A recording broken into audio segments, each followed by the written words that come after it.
biyaya at kapayapaan na nagmumula sa ating Panginoon Diyos sumagana naman lahat sa bawat isa sa atin at muli nating pag-aralan ang kanyang mga aral at turo upang sa gayon ay mapulpil natin yung mga plano at layunin ng ating Panginoon Diyos sa ating mga buhay.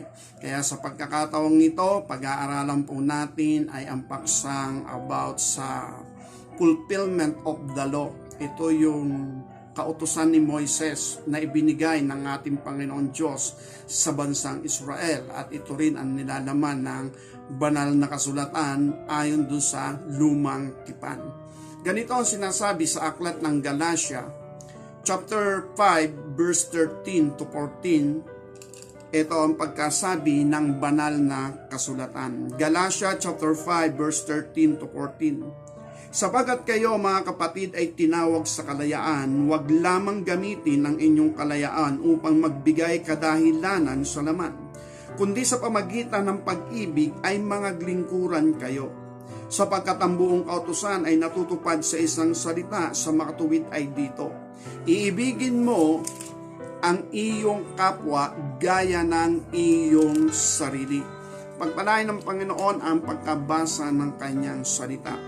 Ayon dito sa ating binasa, ang sabi rito sa verse 14 ay ang buong kautusan ay natutupad sa isang salita.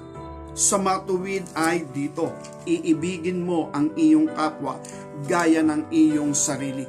Nang ibig sabihin ng banal na kasulatan, yung Law of Moses or yung Old Testament, dahil andito tayo sa New Testament.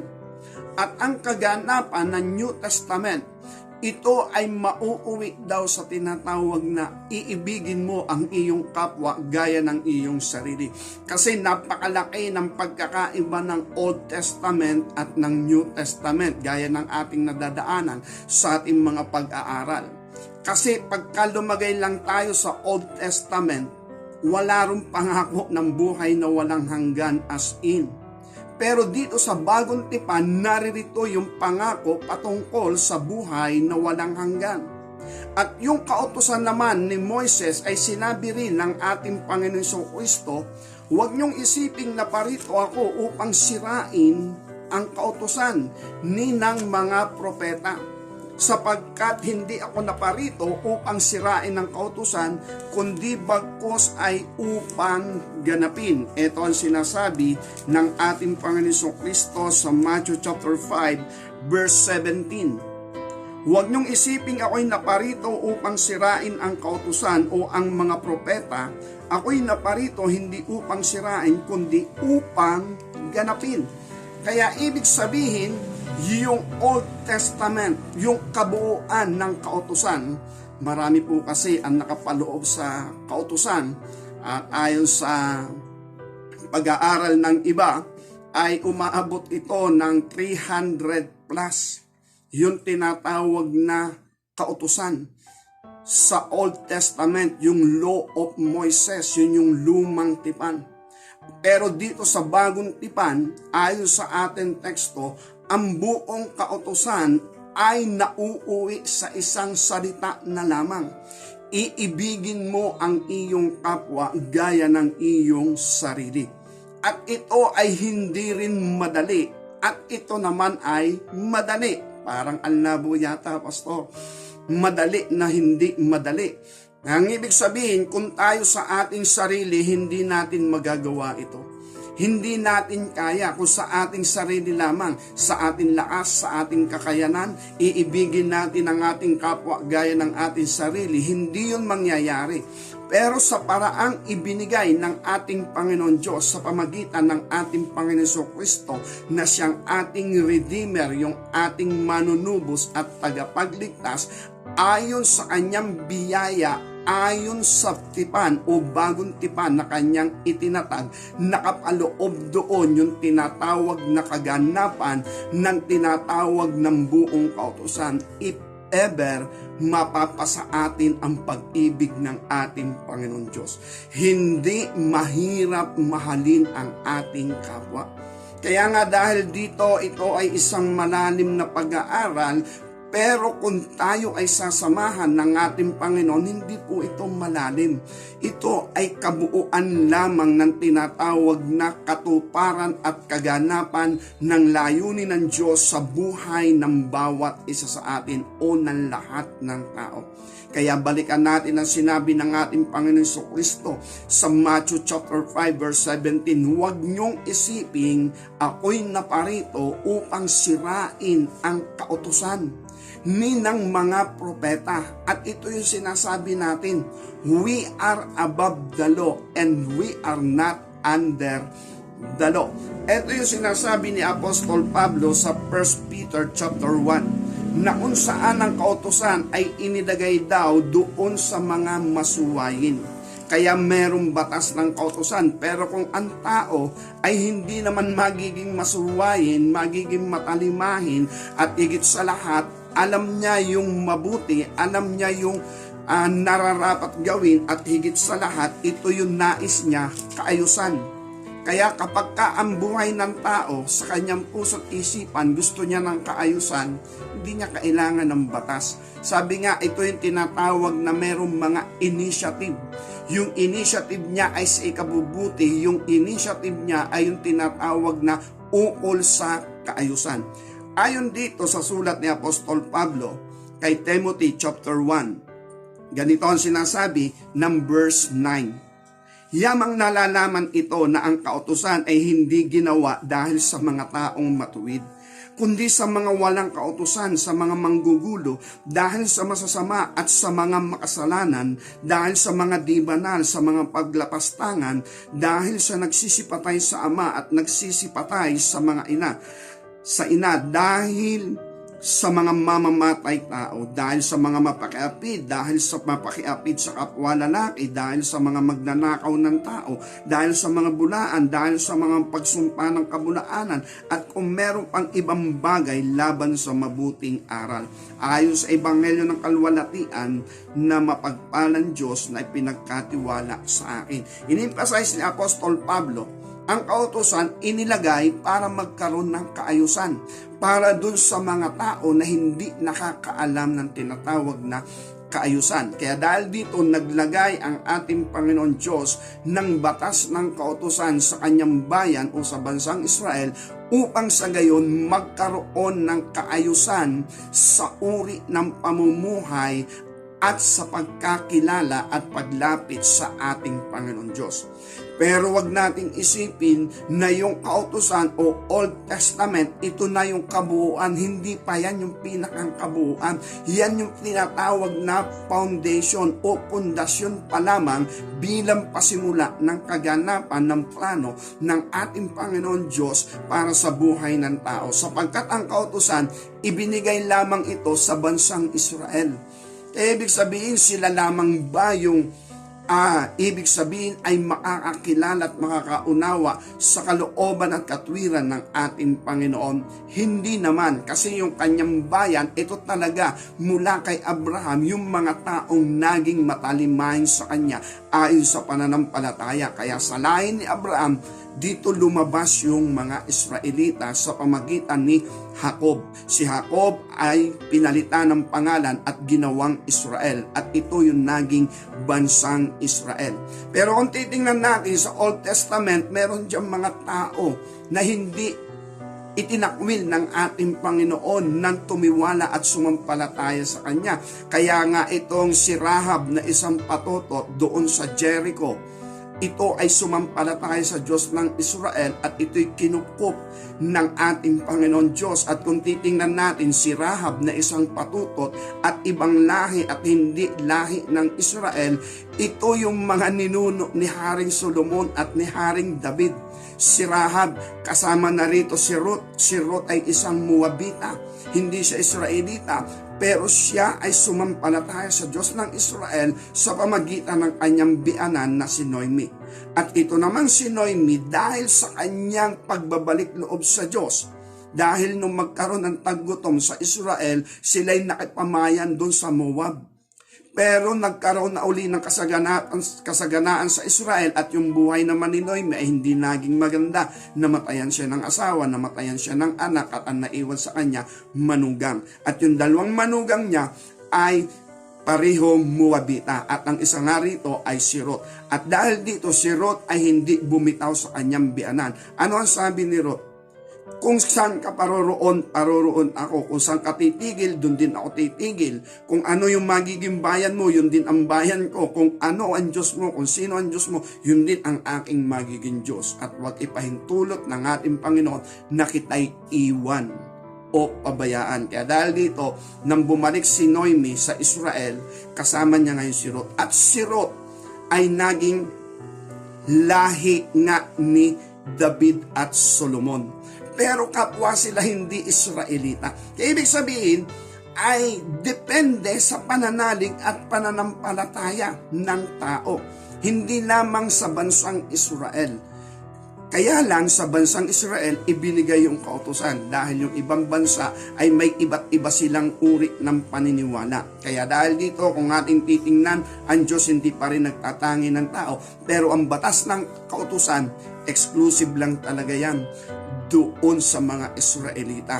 At meron niyang batas ang mga Hudyo, yung law of Moses, na sa loob ng templo ay huwag kang magpapasok ng Gentiles o hintil o ng pagano. Kaya ibig sabihin, hindi natin alam, maaari na itong si Ruth ay hindi siya nakakapasok sa templo kasi Moabita siya.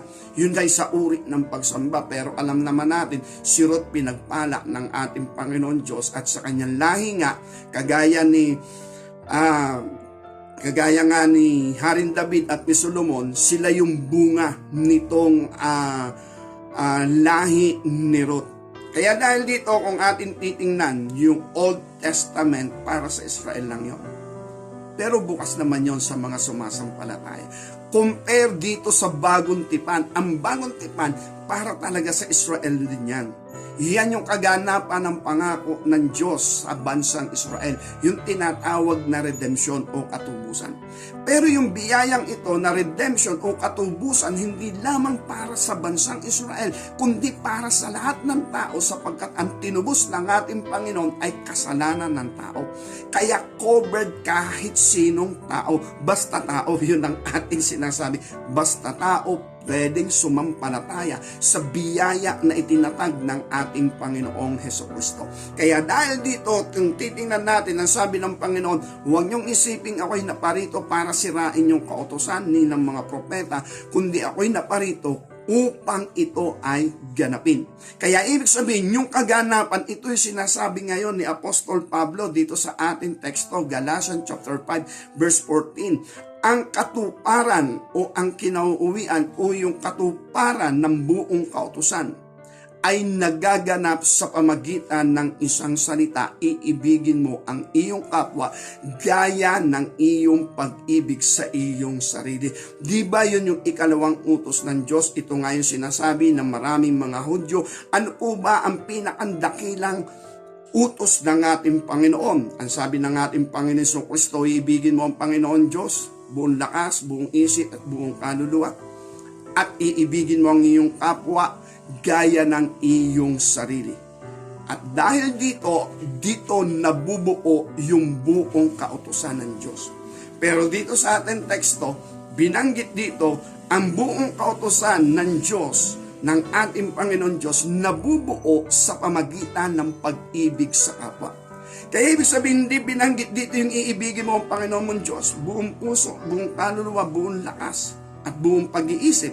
Ang sabi lang dito ni Apostol Pablo, ang katuparan o ang kaganapan ng buong kautusan ay natutupad sa isang salita. Iibigin mo ang iyong kapwa gaya ng iyong sarili. Dahil, siyempre una, iibigin muna natin ang ating Panginoon Diyos. Pangalawa, iibigin din natin ang ating sarili. Kung magawa natin ang mga bagay na ito, hindi mahirap magmahal sa kapwa.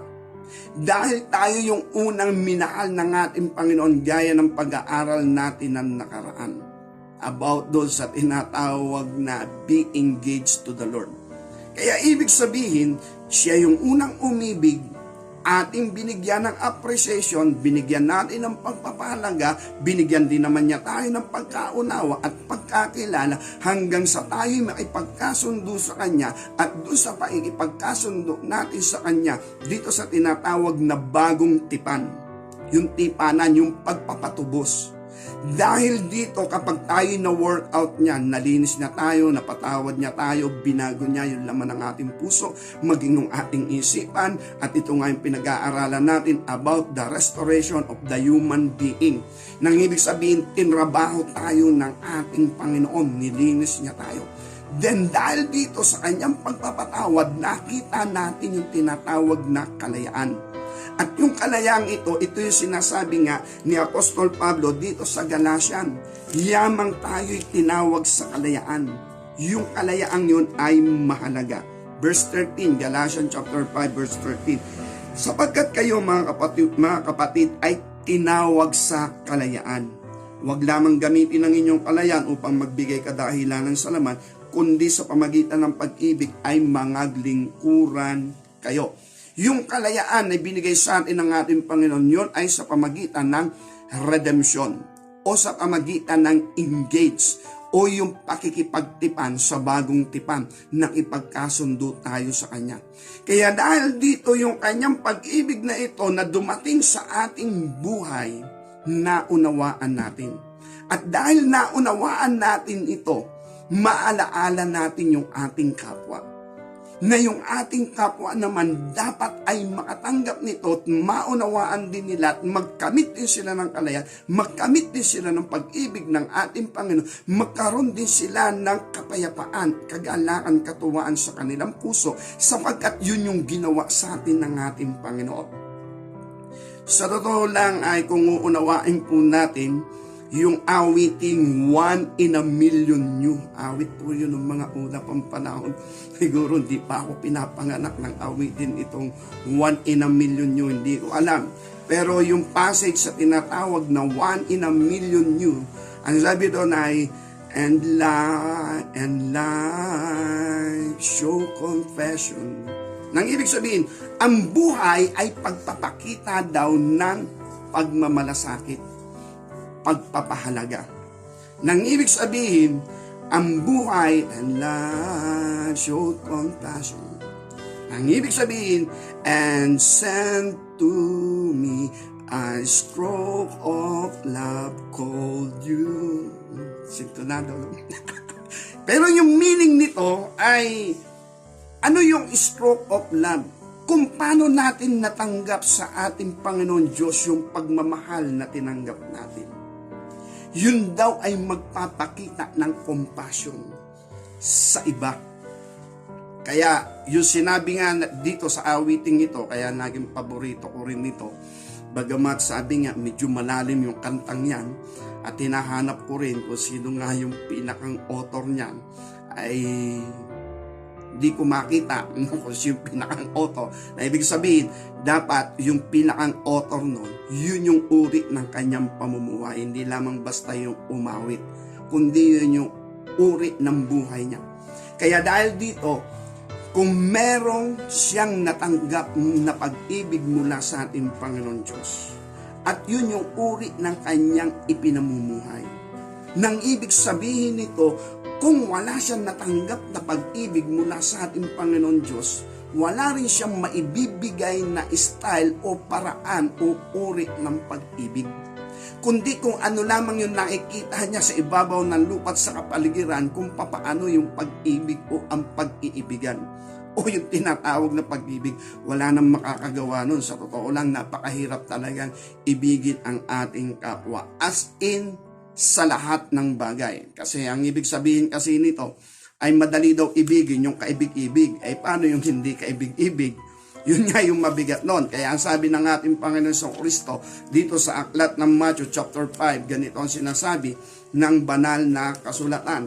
Nang ibig sabihin, ang pag-ibig hindi tayo nagtatangi ng anuman. Matthew chapter 5 verse 43, ganito ang sinasabi ng banal na kasulatan. Narinig nyo sinasabi, ibigin mo ang iyong kapwa. at kapuputan ng iyong kaaway. Dapat sinasabi ko sa inyo, iibigin nyo ang inyong mga kaaway at idadalangin nyo ang sa inyo'y nagsisiusin. Upang kayong maging mga anak ng inyong Ama na nasa langit, sapagkat pinasisikat niya ang kanyang araw sa masasama at sa mabubuti at nagpapaulan sa mga ganap at sa hindi ganap. Sapagkat kung kayo iibig sa nagsisiibig lamang sa inyo, ano ang ganti na inyong kakamtin? Hindi ba gayon din ang ginagawa ng mga maniningil ng buwis? At kung ang mga kapatid lamang ninyo inyong babatiin, ano ang kalabisan ng inyong ginagawa? Hindi ba gayon din ang ginagawa ng mga hintil? Kayo ngay magpakasakdal gaya ng inyong Ama na sa kalangitan na sakdal. Nang ibig sabihin, ang mga bagay na ito sa mga uri na sinasabi ng ating Panginoon, isabihin, basta tao, huwag kang magtatangi. At yung nga, may nabanggit din ng ating Panginoon na sinasabi, kung sa inyong sinagoga may pumasok dong mayaman, magara ang damit, maraming alahas, ay bibigyan nyo ng paggalang at pagrespeto kasi nga mayaman. No? Pero kapag may pumasok daw naman sa sinagoga na kung saan ay luma ang damit at medyo may punit na, tapos bakas mo yung kahirapan sa kanyang buhay, ay ang tingin mo sa iyong kapwa bilang nagmamalasakit ay hindi pantay, hindi yun ang nais ng ating Panginoon. Kaya ibig sabihin, walang mayaman, walang mahirap. At much better, doon pa nga tayo lalong dumamay sa tinatawag na mahirap na sa mababang kalagayan. Kasi nga, madali daw ibigin yung kaibig-ibig. Pero yung hindi kaibig-ibig, yun ang mahirap ibigin. Kaya sabi nga, narinig nyo ang kasabihan, iibigin mo ang iyong kapwa, pero yung kaaway mo, kapuputan mo. Pero sa ating Panginoong Kristo, sa bagong tipan, yung kaaway mo ay iibigin mo rin. So, hindi ka magtatangi ng tao. Kung siya'y magutom, pakainin mo. Kung siya'y mauhaw, painumin mo. At kung siya'y may karamdaman, damayan mo siya. Kaya ibig sabihin, kapwa, tao. Pero hindi kayang gawin yun para sa lahat. Subalit kung natanggap natin yung pag-ibig mula sa ating Panginoon Diyos sa pamagitan ng ating Panginoong Kristo, na kung makikita natin ang ating sarili, sino naman ako na tinubos at pinahalagahan ng Panginoon? Kung ako sa aking sarili bilang nangangaral ngayon, wala akong kapanipaniwala noon sa ating Panginoon Diyos. Yun yung filosofiya ko. Pero nung ako ay magpatubos at makita ko yung kanyang biyaya, makikita ko yung pagkaunawa, ganun yung buhay ko. Kaya ibig sabihin, maunawaan natin, ito talaga yung buhay sapagkat hindi alam yung katotohanan. At dahil hindi nga alam ang katotohanan, mauunawaan na lang natin yung ating kapwa. At dahil dito, tayo ay dudulog sa Diyos at ating sasabihin, Panginoon, alalahanin mo naman ang aking kapwa. Maunawaan niya ang katotohanan, sumilang kaliwanagan ng Ebanghelyo. Lalo na yung mga tao na kung saan sa ating mga buhay ay meron tinatawag na nagiging konflikt. Sa trabaho, sa kamag-anak, sa mga paaralan, o sa komunidad na ating kinalalagyan, may mga bagay na kung saan ay hindi nagiging maganda ang sitwasyon. Pero kung nasa iyo yung liwanag at pag-ibig ng ating Panginoon Diyos, madaling mag-absorb pag may conflict. Ang masasabi lang natin, Lord, sana dumating sa Kanya ang pagkaunawa. Dahil kaya naman siya ganon, hindi niya nauunawaan ng katotohanan. Kaya nga sabi natin sa banal na kasulatan, dadalwa lang yung nagtala ng ganong bagay. Siyempre, una kasi ay ang ating Panginoon Kristo. Ang sabi ng Panginoong Hesus, Ama, patawarin mo po sila, hindi po nila nalalaman ang kanilang ginagawa. Ama, huwag mo pong ibilang sa kanila ang kasamaang ito. Hindi nila alam ang kanilang ginagawa. Pangalawa si Esteban. Yun din ang binanggit ni Esteban. Ang sabi niya, Panginoon, huwag mo pong ibilang sa kanila ang kasalanan ito. Hindi nila nalalaman ang kanilang ginagawa. Kaya dahil dito, paano ka magkakaroon ng kagalit o kaaway? Kung ganito yung puso at ganito yung takbo ng ating isipan dahil sa bagong tipan. Inirestore niya yung ating emotion, yung ating puso. Inirestore niya yung ating thinking, yung ating righteousness, yung holiness and emotion natin. Kaya dahil dito, paano tayo magkakaroon ng kagalit? Kung ang atin lagi sasabihin, Ama, patawarin mo po sila, hindi naman po talaga nila nalalaman ang kanyang ginagawa. At ang ating Panginoon, yun ang kanyang sinabi. Pero kung titingnan natin, ang sakit nakapako na siya sa krus. Hinamak, inalipusta. At dahil doon, ang sabi ng Panginoon, Ama, huwag mo pong ibilang sa kanila ang kasamaang ito. Hindi nila alam ang kanilang ginagawa. Natalakay na natin yan ang nakaraan. Ang akala ng mga Hudyo, matuwid yung kanilang ginagawa, but actually hindi. At ito naman si Esteban, nangaral siya ng ebanghelyo, ng katotohanan, nagalit naman yung mga Hudyo na naroon sa reliyon. At dahil dito, kung ano yung ginawa nila sa ating Panginoon Kristo, yun ang ginawa nila kay Esteban. Si Esteban ay hinatulan ng kamatayan sa pamagitan ng pagbato. At sabi nga na niklod si Esteban at sinabi, Ama, huwag mo pong ibilang sa kanila ang kasamaang ito, hindi nila nalalaman ang kanilang ginagawa. Mahirap gawin yon sa totoo lang. As in, napakahirap gawin. Kaya sabi nga natin, tayo bilang tao, hindi natin kaya. Pero pag ipinasok tayo ng ating Panginoong Hesus sa bagong tipan o sa dugo ng tipan, na ang sabi nga rito, itong dugo ng tipan, itong bagong tipan na ito yung kabuuan ng buong kautusan ng Diyos sa mga tuwid. Iibigin mo ang iyong kapwa gaya ng iyong sarili. Ano yon? Sapagkat siyempre gusto ko, ayokong mapahamak. Ayokong mapapunta sa dagat-dagatang apoy. Kaya dahil dito nagpatubos ako.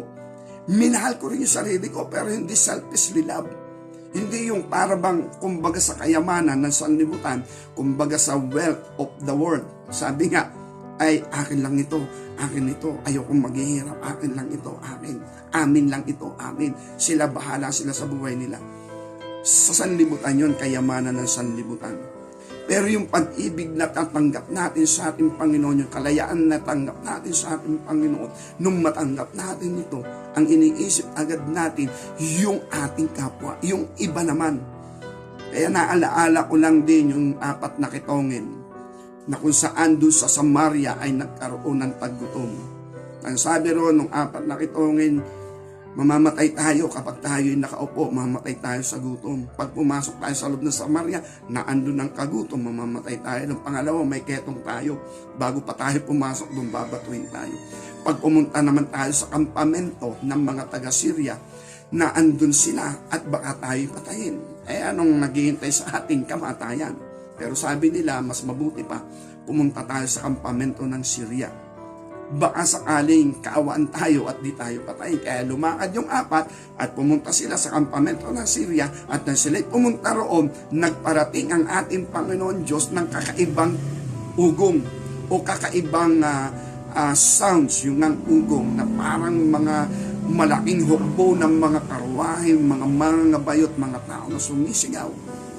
Dahil doon, nagpulasan, nagtakbuhan ang mga kawal ng Syria at nandupan din yung 4 na kitongin, walang tao. Pero ang daming pagkain, ang daming bihisan, may mga ginto pa. At ang sabi ron, kumain sila dahil sila'y gutom. At nung sila'y makakain, kumuha sila ng samsam, mga magagandang bihisan, kumuha sila ng mga ginto, ng mga kayamanan na naiwan ng mga kawal. Kasi yung mga kawal, dala nila yung mga alahas, mga hiyas, at yun ay minsan ay kinakabit sa kanilang mga sandata o ikinakabit sa kanilang karuway o sa kabayo. Kaya kahit kabayo, merong kwentas na ginto. At dahil dito, nakita nila sagana, walang tao. Pero may mapapansin tayo doon na sinabi ng 4 na kitongin. Hindi maganda ang ating ginagawa. Kasi ang ginagawa nila, kinukuha nila yung mga mapapakinabangan, pagkain, dinadala nila doon sa gubat, ibinabaon, tapos bumabalik sila, kukuha uli sila ng mga ginto, mga magagandang kasuotan, at pagkatapos ibabaon nila sa gubat, babalik uli sila doon. Kaya sabi nila, hindi magandang ginagawa natin. May kagutom sa loob ng Samaria, pero narito yung kasaganahan. Kaya sabi nila, ito ay araw ng mabubuting balita. Pag ito'y nakarating sa hari, parusa ang aabutin natin sa pagbubukang liway. Kaya dahil doon, bago pa magbukang liwayway, ay pumaroon na sila sa Samaria at ibinalita nila na merong kasaganaan sa kampamento ng Syria.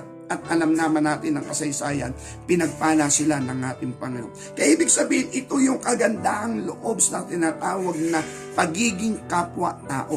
Nang ibig sabihin, kung nakita mong mabuti para sa iyo, ibabahagi mo rin sa iba na alam mo yung iba nangangailangan. May taggutom doon sa loob ng Samaria. Hindi sila makalabas dahil nga sa kampamento ng Syria na nakaabang. Pero yung 4 na kitongin nang makarating sila sa kampamento ng Syria, wala yung mga kawal doon. Iniwan nila yung kanilang pagkain. Nagmadali talaga sila sa pag-alis. Akala kasi nila may malaking hukbo na darating. At dahil doon tayo man, kung tayo ay tumatanggap ng pag-ibig at kagandahan mula sa ating Panginoon Diyos, as in kung natanggap natin, ang maiisip naman natin yung kapwa-tao natin, basta tao. Nang ibig sabihin, ano man ang kalagayan niya, sabi nga ay, ano man ang kalagayan niya, meron pa rin niyang kabutihan at kagandahan loob.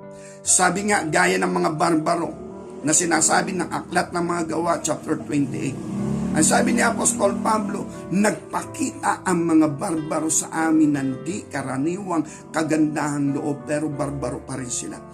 Pero sa loob nila, sila'y naging makatao. Kaya ang ibig sabihin ng mga bagay na ito, ang buong kautusan ay nauuwi sa tinatawag na pag-ibig sa kapwa. Nang ibig sabihin ng mga bagay na ito, hindi mo yan magagawa kung hindi ka engaged sa ating Panginoon Kristo. Kung hindi ka winwork out ng ating Panginoon, kung hindi ka tinabaho ng ating Panginoon, hindi mo rin yan magagawa.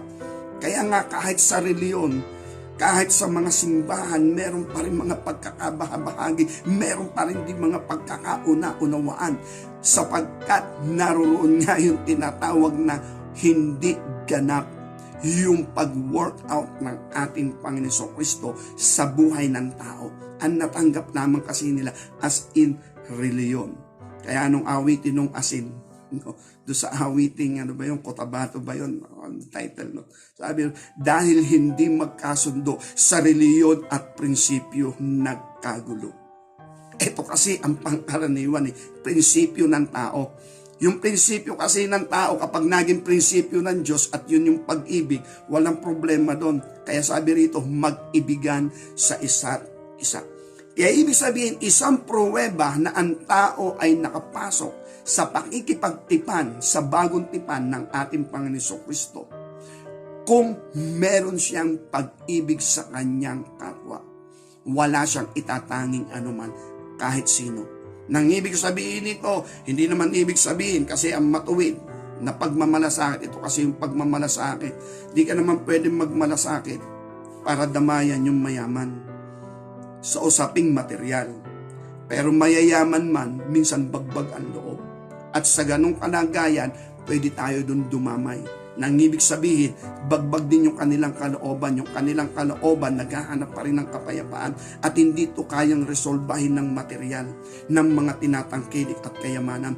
Pero kung natanggap mo yung kalayaan, alam mo meron kang natanggap na kalayaan, yun yung ibabahagi mo sa mayaman, hindi pera.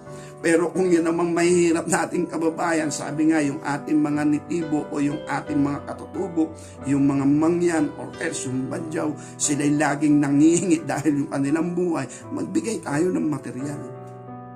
Kaya dahil dito sa mga usaping ito, meron tayong knowledge or wisdom, paano magmalasakit, paano tayo dumamay. At dahil dito, magkakaroon lang tayo nito kung tinanggap natin ito sa ating Panginoon Kristo. At kapag meron tayo nito, ibig sabihin na ipagkasundo tayo sa dugo ng tipan. At kapag meron tayo dito, ang ibig sabihin, wala tayong batas ng kautusan. Lagi tayong nasa kaayusan. Ano yung matuwid, ano yung mabuti, ano yung nasa kaayusan. Yun yung ating lifestyle. Sabi nga, stroke of love sent to me. Nang ibig sabihin ay yung stroke kasi yun yung style o paraan, no? Style o paraan, at yun yung pag-ibig ng Diyos, pagmamalasakit, pagdamay, pagkalinga, pagkupkop, at yun din naman yung nais ng ating Panginoon lumabas sa atin. At yun din yung sinasabi nga sa aklat ng Colossians chapter 3 verse 14 na sinasabi roon ay gumising kang natutulog, magbangon ka sa gitna ng mga patay, liliwanagan ka ni Kristo. Nga ba? Ano nga sinasabi ni Apostol Pablo? Nang ibig sabihin, kung tayo liliwanagan ng ating Panginoon Kristo, kung tayo magbabangon sa gitna ng mga patay, ay Ephesians chapter 5 verse 14. Kaya nga sinasabi niya, gumising ka natutulog, magbangon ka sa gitna ng mga patay, liliwanagan ka ni Kristo. Dito pa rin tayo sa Colossus chapter 3 din, verse 14. Parehas din, ano? Sabi rito, sa ibabaw ng lahat ng bagay na itong mga bis kayo ng pag-ibig na siyang tali ng kasakdalan. Nang ibig sabihin, kung tayo ay i-work out ng ating Panginoong Kristo, liliwanagan niya tayo. Makikita natin yung pagkaunawa sa maraming hiwaga ng kaloob at katwiran ng Diyos at patungkol sa buhay-buhay. Then, ito rin yung sinasabi ng Colossians chapter 3 verse 14 na sinasabi, Magbihis kayo ng pag-ibig na siyang tali ng kasakdalan. Gaya ng ating pag-aaral sa English, King James Version, ang binanggit dito ay put on charity. Ang sabi rito, verse 14, and above all these things, put on charity which is bound of perfectness. Kaya ibig sabihin, ito ay isang katangian. Pruweba na totoo tayong tinubos ng ating Panginoon. Kung natanggap natin at kailangan ma-prove natin yon. Dahil yun ang sinasabi, paano natin magaganap yung buong kautusan ng Diyos? Napakahirap po. At ang daming komplik sa panahon natin ngayon, maraming pagpapaliwanag patungkol sa kautusan ng Diyos o batas ng kautusan. Lalo na sa usapin ng pagkain, maraming pagkain na ipinagbabawal sa lumang tipan, pero sa bagong tipan, hindi ipinagbabawal. Yun nga, sapagkat pangako kasi ng ating Panginoon Diyos sa lumang tipan, nahaba ang buhay mo. Pero kung panay ang kain mo ng, sabi nga, ano yung hipon, sugpo, alimango, pusit, baboy, itik, pabo, yan yung mga, sabi nga, napakalalakas ng mga kolesterol. Lahat ng shell sa dagat, lahat ng shell hindi pwede sa Old Testament. At yan po ay makikita natin sa mga Islam. Yung paniniwalang Islam, talagang di sila kumakain nila yan. Law of Moses kasi yan.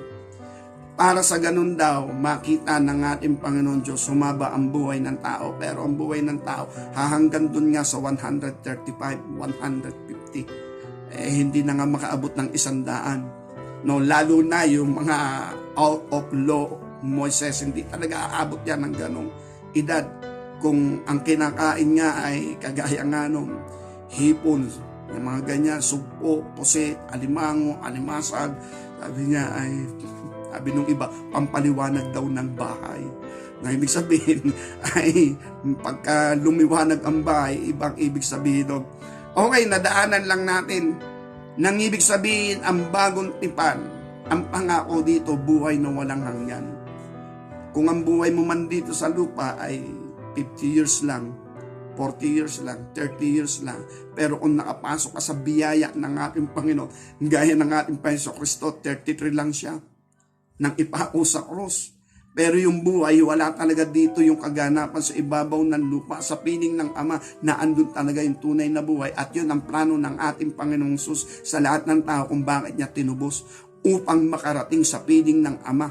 At doon tayo magpakailan-kailanman. At ang sabi nga doon, walang luha, walang sakit, or else walang tibok ng kamatayan. At doon yung pagkakapantay-pantay sa larangan tinatawag na pag-ibig, o ang pag-ibig ng Diyos at ang pag-ibig sa kapwa. Pero dito sa ibabaw ng lupa, pwede po nating i-practice, pwede po nating i-implement, pero una, tayo muna. At kung sakaling magkaroon man ito ng revival, hindi ito mananatili. Sa pagkagaya ng ating sinabi, kung ito man ay magkaroon ng tinatawag na revival, darating sa punto na may mga tao na hindi na talaga tatanggapin ng katotohanan. But as of now, kagaya ng mensaheng ito, maganda na makipagtipan tayo sa dugo ng tipan para yung buong kautusan ng Diyos ay mauwi na lamang sa pag-ibig sa ating kapwa. At magagawa natin yun kung natanggap natin ang pag-ibig ng ating Panginoon Diyos sa ating buhay, ang pag-ibig ng Panginoon Kristo sa ating buhay, ang pagmamalasakit ng Panginoon at ng ating Ama na tayo ay huwag mapahamak kundi magkamit ng tinatawag na buhay na walang hanggan, malasakit. Sapagkat tayo wala tayong anuman. Kumbaga, hindi mahalaga o sino ba ang tao para pahalagahan ng Diyos. at isakripisyo pa ng Panginoong Hesus ang kanyang sarili para lang tayo ay matubos. Kaya dahil dito, kung ito yung mga bagay na ating nakikita at nangyayari, napakagandang pagkakataon na tayo maging kalugod-lugod sa Diyos. Ito'y walang iba kundi ang tayo'y makipagtipan sa Kanya. Pumasok tayo sa tipanan, ang dugo ng tipan. Okay, daanan lang po natin ang mga bagay na ito sa ating pagtatapos. Ang bagong tipan, ito yung sinasabi ng banal na kasulatan at harinawa pong ating manuwaan. Sa aklat ng Jeremiah, ganito ang sinasabi ng banal na kasulatan. Jeremiah chapter 31, verse 33, kundi ito ang tipang ipakikipagtipan ko sa sambahayan ni Israel pagkatapos ng mga araw na yun, sabi ng Panginoon, aking itatala ang aking kautusan sa kanilang kalooban, isusulat ko sa kanilang puso at ako'y magiging kanilang Diyos at sila'y magiging aking bayan. Hindi na magtuturo ang bawat isa sa kanila sa kanyang kapwa, bawat tao sa kanyang kapatid magsasabi, iyong kilalanan ng Panginoon, sapagkat makikilala nilang lahat ako mula sa kalitliitan sa kanila hanggang sa kadakidakilaan sa kanila, sabi ng Panginoon. Sapagkat aking ipapatawad ang kanilang kasamaan at ang kanilang kasalanan, hindi ko naaalalahanin pa. Ang kautusan ay matatala sa puso't isipan, yung batas. At yung nga sinasabi natin, the restoration of the human being, holiness and righteousness. Kapag na-restore yun ng ating Panginoon, nang ibig sabihin, natanggap natin ito, walang batas ng utos ng Diyos, mauuwi yun sa pag-ibig sa kapwa. At ang sabi rito, lahat ng nakikipagtipan sa ating Panginoon Kristo, darating sa kanila yung tinatawag na pagkaunawa. Kaya kung ang sino man ay engaged sa ating Panginoong Hesus, hindi natin sila kailangan turuan. Sila'y magiging kagaya natin na magpapakita ng kagandahang loob mula sa Diyos at magpapakita ng pagmamalasakit sa kanyang kapwa ayon sa pagkatawag sa kanila ng ating Panginoon Diyos. At dahil dito tayo magiging magkakapatid sa Espiritu. Kaya ang ibig sabihin, ang mahalaga ngayon ay ang mga tao ay makapasok sa tinatawag na dugo ng bagong tipan. At kapag sila'y nakapasok doon, ang sabi nga roon, di na natin sila kailangan turuan. Sila mismo ang magmamalasakit sa kanilang kapwa. At ang gagawin nila, kung paano silang pinagpala ng Panginoon, paano sila nagkaroon ng kalayaan, paano silang nakatanggap ng favor mula sa Panginoon, yun din ang gagawin nila sa kanilang kapwa. Hindi po natin kaya ito sa ating sarili, pero kayang-kaya ng Panginoon Kristo. At ang dugo ng tipan, bukas na bukas pa hanggang sa ngayon. Kaya dahil dito mga kapatid sa ating Panginoon Diyos, ang bagong tipan ay kabuuan ng mga plano at layunin ng Diyos sa buhay ng tao. The restoration of the human being. Yung muli na tinatawag na pagbabalik ng tinatawag na kalagayan ni Adan at ni Eva. Hindi man lubos at ganap dahil alam na natin yung mabuti at masama, pero biyaya sa biyaya tayo po ay naging anak ng Diyos at tayo rin ay kapatid ng ating Panginoong Kristo sa pamagitan ng dugo ng tipan, dahil ang unang nagtamo ng bisa ng dugo ng tipan o bagong tipan ay ang ating Panginoong Kristo ayon sa Hebreo chapter 10 verse 29. Mga kapatid sa ating Panginoon, mga kaibigan, habang tayo naririto sa ibabaw ng lupa, napakahalaga ng ating papel na gagampanan kung bakit tayo naririto sa ibabaw ng lupa. Ang tayo'y maging ilaw ng sanlibutan. Kaya yun nga sabi ng Colossus chapter 3 verse 14, sa ibabaw ng lahat ng bagay na ito, mangagbis kayo ng pag-ibig na sandali ng kasagdalan. Sa English, above all these things, put on charity, which is bound of perfectness. Charity, sa natin gagamitin ang charity? Gagamitin natin ito sa ating kapwa. Marami po tayo na maaaring gampanan, papel, paano tayo magpapangsyon, depende sa plano ng ating Panginoon Diyos. Mangyari nawa ang nilalayon nga niya sa atin, yun ang lagi kong prayer at sa inyong mambuhay.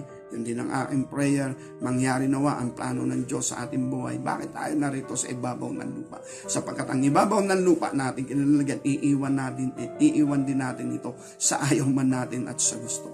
Pero habang tayo naririto, harinawan tayo'y maging makabuluhan sa harapan ng ating Panginoon Diyos. Mga kapatid, sa ating Panginoon, hindi mahirap makatanggap ng pag-ibig mula sa Diyos. At kapag natanggap natin ito, mas lalong hindi mahirap mahalin ang ating kapwa. At ito na yung nature natin. Hindi tayo pinilit, kundi bukal sa loob natin. Ano man yung ating nasumpungan mula sa Panginoon, kalayaan, kapayapaan, pag-ibig, kagandahang loob, pagkukop na ating natanggap, lagi natin prayer, sana matanggap din ng lahat ng tao. Una sa ating mga mahal sa buhay, pangalawa sa ating mga kaibigan, sa ating komunidad, at sa mga dinaratnan na rin ng salita ng Diyos. Siyempre, ang bansang Israel, lagi po natin pinagpipray. Kaya ng ating pag-aaral, ito po talaga para sa bansang Israel. Kaya lang ang problema ay 1% lang talaga ang sumampalataya sa Panginoon Kristo sa panahon niya. Then dumating na yung Dark Ages. At arinawa, sumilang ang kaliwanagan ng Ebanghelyo sa mga panahon nating ito. Sa Diyos ang kalwalatian magpakailan-kailanman, the fulfillment of the law ay mauuwi na lamang sa pag-ibig sa ating kapwa. Pagpalain tayong lahat ng ating Panginoon Diyos. Sa Diyos ang kapurihan, magpakailan-kailanman. Tayo man